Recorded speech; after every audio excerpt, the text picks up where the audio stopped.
ഇതൊക്കെ എന്തിനാ പോളേട്ടാ? എന്റെ ഒരു സന്തോഷത്തിനാ. ഞാൻ എന്താ വല്ല കൊച്ചു കുട്ടിയെ മറ്റാണോ? ജ്യോതി, ഇത് കണ്ടോ? കേക്കല്ലേ?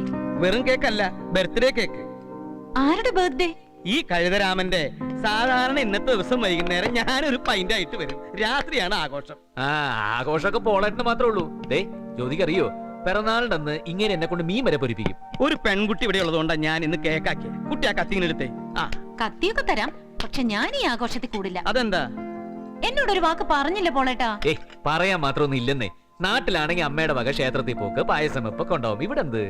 ഇനിയിപ്പോ തർക്കിക്കൊന്നും വേണ്ട, നീ വന്നേ മുറിച്ചേ. ശരി, മുറിക്കട്ടെ.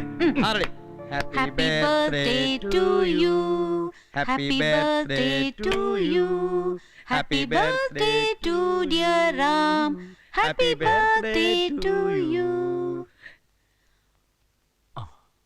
1 second.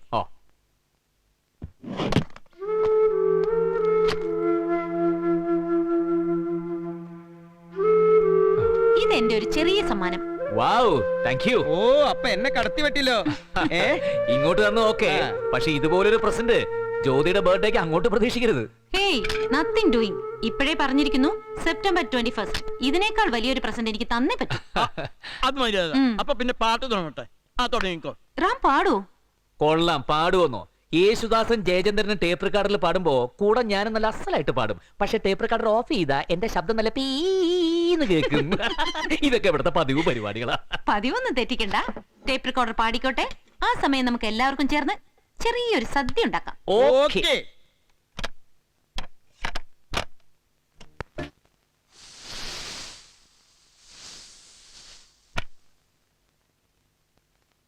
റാം, ബ്രേക്ക്ഫാസ്റ്റ് റെഡിയാണ്. ജ്യോതി, എന്റെ പേഴ്സ് കണ്ടോ? പേഴ്സ് എവിടെയാ വെച്ചെന്ന് വെച്ചാ അവിടെ നോക്കിയാ മതി. കണ്ടെങ്കിൽ ഒന്ന് പറയുന്നേ. ദേ, ഞാൻ വേഷം പോലും മാറിയിട്ടില്ല കേട്ടോ. ഒന്ന് മുറിയിൽ ഇറങ്ങുന്നുണ്ടോ? കിട്ടി കിട്ടി കിട്ടി കിട്ടി കിട്ടി. ഓ ദൈവമേ, ലേറ്റായി. അയ്യോ, ബുൾസൈ എവിടെ? ബുൾസൈക്ക് ഇപ്പോഴാണോ പറയുന്നത്? ഞാൻ നേരത്തെ പറഞ്ഞിരുന്ന. കുന്തം പറഞ്ഞു.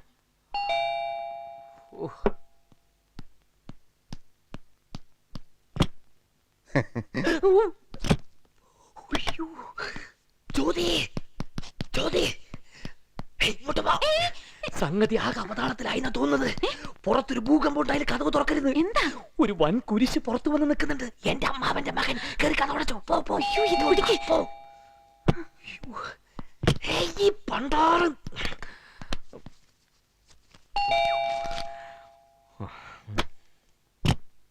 പാലിന്റെ കാശ്.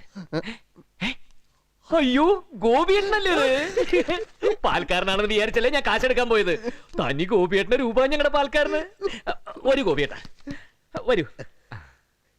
ഈശ്വരോ രക്ഷ. മനസ്സ് നിറഞ്ഞു. എത്ര നാളായിട്ട് കൊതിക്കുന്നതാ എന്റെ രാമുവിനെ ഒന്ന് നേരിൽ കാണാൻ. ചോറ്റാനിക്കരയും ഗുരുവായൂരും പോയിരുന്നു. രാമുവിന് നന്മ വരുത്തണേന്ന് ഹൃദയമൊരുക്കി പ്രാർത്ഥിച്ചു. ഇതാ പ്രസാദം. അല്ല, അത് ഗോപിയേട്ടൻ നിരീശ്വരവാദിയായിരുന്നല്ലോ. ശപിക്കപ്പെട്ട ആ ഇരുണ്ട കാലഘട്ടത്തെപ്പറ്റി എന്നെ ഓർമ്മിപ്പിക്കാതിരിക്കൂ രാമു. കർമ്മകാണ്ഡങ്ങളുടെ അഗ്നിപരീക്ഷകളിലൂടെ കടന്നു പോകുമ്പോഴേ ആ ലോകനാഥന്റെ സാന്നിധ്യം നമ്മൾ അറിയൂ. ഏവം സേതുമാധവം മുകുന്ദം കുംഭീതലേ ഗ്ലാനിർഭവതി ഭാരതി.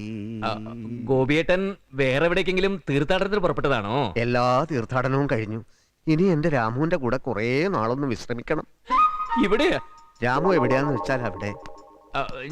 ഞാനിവിടുന്ന് പോവുക. ഞാനും കൂടെ വരാം. എവിടേക്ക്? എവിടേക്കായാലും അവിടെയൊക്കെ ദൈവങ്ങളും ക്ഷേത്രങ്ങളും ഒക്കെ കാണുമല്ലോ രാമു. ഞാൻ ഗൾഫിലേക്കാ പോകുന്നത്. അവിടെയും ക്ഷേത്രങ്ങൾ പണിതുയർത്തി കഴിഞ്ഞു.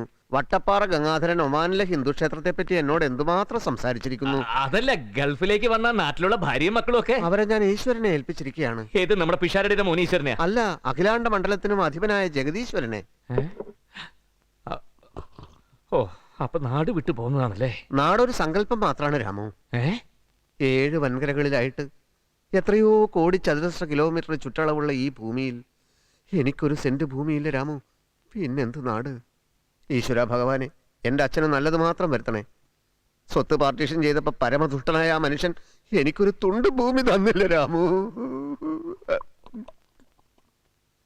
ഈശ്വര ഭഗവാനെ, അച്ഛന് നല്ലത് മാത്രം വരുത്തണേ.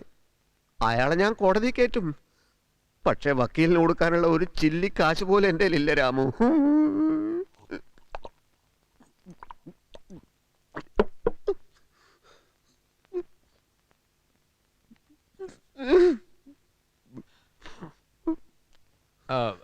ഏതായാലും ഗോപിയേട്ടൻ പെട്ടെന്നൊരു കുളി കുളിക്ക്. ഞാൻ തീവണ്ടിയിൽ നിന്ന് കുളിച്ചതാ. പക്ഷെ ഒട്ടും വൃത്തിയായിട്ടില്ല. നമുക്ക് ഓഫീസിൽ പോകാനുള്ളത് അതുകൊണ്ടാ.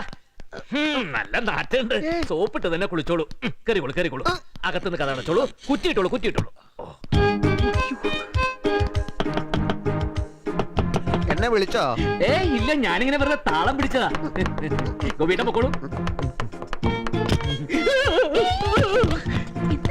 ഇതുവരെ റെഡിയായില്ലേ? വേഗം അയാൾ ഇപ്പൊ പുറത്തേക്ക് ഇറങ്ങും. വേഗം വാ, ഞാൻ തരാം. ഇനി എന്താ?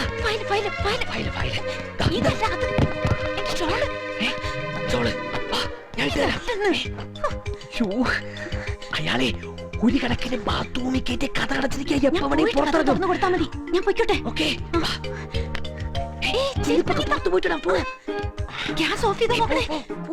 വേഗം പുറത്തിറങ്ങ.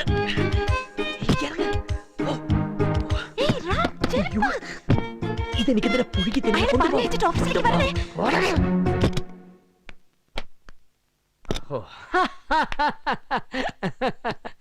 ഇവിടെ ഒരു സ്ത്രീ ശബ്ദം കേട്ടല്ലോ. കേട്ടൂല്ലേ? ആ. ഞാനും കേൾക്കാറുണ്ട്, ഇടയ്ക്ക് കാണാറുമുണ്ട്. മുമ്പ് ഇതിനകത്തൊരു പെൺകുട്ടി തീ കൊളുത്തി ആത്മഹത്യ ചെയ്തിട്ടുണ്ട്. പീഡനം, സ്ത്രീധന പീഡനം. അവളുടെ പ്രേതം ചിലപ്പോ രാത്രിയിൽ ഇങ്ങനെ കഴുത്തിനെ പിടിക്കാൻ വരും. അതുകൊണ്ടല്ലേ ഞാൻ ഇവിടുന്ന് മാറുന്നത്. ഗോപിയേട്ട വേഗം റെഡിയാവും, ഓഫീസിൽ പോകാൻ വൈകും. അല്ല, ഇതിലെ അപ്പുറത്ത്. Good morning. വാ. രാമു സാർ ഇന്ന് നേരത്തെയാണല്ലോ. ഉം. ഇതാരാ സാറേ, നാട്ടിൽ നിന്നുള്ള പുതിയ ഇറക്കുമതിയാണോ? അതെ, വൈകുന്നേരം കയറ്റുമതി ആയിക്കോളൂ. ഇന്നോ? എന്റെ രാമു, എന്റെ പ്രശ്നങ്ങള് അറിയാം, പക്ഷേ എനിക്കിവിടെ നിന്ന് തിരിയാൻ നേരമില്ല. ഞാൻ നിന്നെ ജോലിയിൽ സഹായിക്കാം. സഹായിക്കാൻ സിവിൽ എഞ്ചിനീയറിംഗ് പഠിച്ചിട്ടുണ്ടോ? ഗോപിയേട്ടൻ ഒരു കാര്യം ചെയ്യ, ഇവിടെ ഇരിക്കും. ചിക്കൻ ബിരിയാണി എവിടെ കിട്ടും? ഉച്ചക്ക് മതി. തനിക്ക് ഏതെങ്കിലും തുക്കട ലോഡ്ജറിയെങ്കിലും ഒരു മുറി ശരിയാക്ക്. ഈ മാരണം പെട്ടെന്നൊന്ന് ഒഴിഞ്ഞു പോകും. ആരെങ്കിലും ഒരു ചായ തന്നിരുന്നെങ്കിൽ.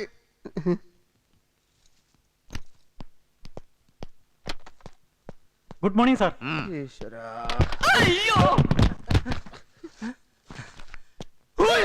അയ്യോ, ഒന്നും ചെയ്യരുത്, അടിക്കരുത്, അടിക്കരുത്. പുതിയ ആളാ, എന്റെ ബന്ധുവാ, നാട്ടിൽ നിന്ന് വന്നതാ. തന്നെ ബന്ധുവാണോ? വെളി വരാൻ പോയി കാമറോ. സാർ പെട്ടി.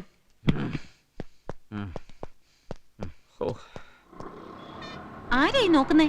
അല്ല, തൊട്ടപ്പുറത്തൊരു സ്ട്രീറ്റിലെ ലോഡ്ജിലാണ് ഗോപിയേട്ടനെ കൊണ്ട് താമസിപ്പിച്ചിരിക്കുന്നത്. കഷ്ടകാലത്തിന് മുമ്പിലെങ്ങാനും വന്ന് അവതരിക്കുന്നുണ്ടോ നോക്കുകയായിരുന്നു. റാം ഇത്രയും പേടിച്ച് ഞാൻ ഇതുവരെ കണ്ടിട്ടില്ല. പേടിക്കാതെ പിന്നെ. എന്റെ കൂടെ ഒരു പെൺകുട്ടിയും കൂടി താമസിക്കുന്നുണ്ടെന്നേ മൂപ്പര് ഒരാൾ അറിഞ്ഞാ മതി. പിന്നെ എനിക്ക് നാട്ടിലേക്ക് പോകണ്ട. ഞാൻ വിചാരിച്ചത് ഒരു പാവാണെന്നാ. കണ്ട പാവം പോലെ ഇരിക്കുന്നുള്ളൂ. എന്താ മുതലെന്നറിയാമോ? അത്ര പ്രശ്നക്കാരനാണോ? പ്രശ്നക്കാരനാണോന്ന് ചോദിച്ചാ ഞാനിപ്പോ അതെങ്ങനെ പറഞ്ഞ് മനസ്സിലാക്കുക? ഉദാഹരണത്തിന്, സ്ഥലത്തിന് ഭയങ്കര വിലയുള്ളൊരു ഏരിയ, സെന്റിന് 10 ലക്ഷം രൂപ എന്ന് വെച്ചോ. ആ ഏരിയയില് ഈ ഗോപിയേട്ടനെ ഒരു ചെറിയ മുറിയെടുത്ത് 1 മാസം താമസിപ്പിച്ചാൽ മതി. സ്ഥലത്തിന്റെ വില കുറഞ്ഞ് 1000 രൂപ വരെ എത്തും. അത്ര മര്യാദക്കാരനാ. അമ്മാവന്റെ മറ്റു മക്കളൊക്കെ പാവങ്ങളാ. ഇത് മാത്രമുള്ളൂ ഒരു അപൂർവ ജന്മം. അമ്മാവന് നാട്ടിലൊരു റേഷൻ കട ഉണ്ടായിരുന്നു. നടത്തിയിരുന്നത് ഈ ഗോപിയേട്ടനും. അത് പൊളിച്ച് കുളം തോണ്ടിയത് മാത്രമല്ല, സാധനങ്ങളെയും മായം ചേർത്ത് മറിച്ച് വിറ്റതിന് അമ്മാവനെ ജയിലിലും ആക്കി. അയ്യോ അയ്യോ, ഇങ്ങനെ 100 കണക്കിന് സംഭവങ്ങളാ.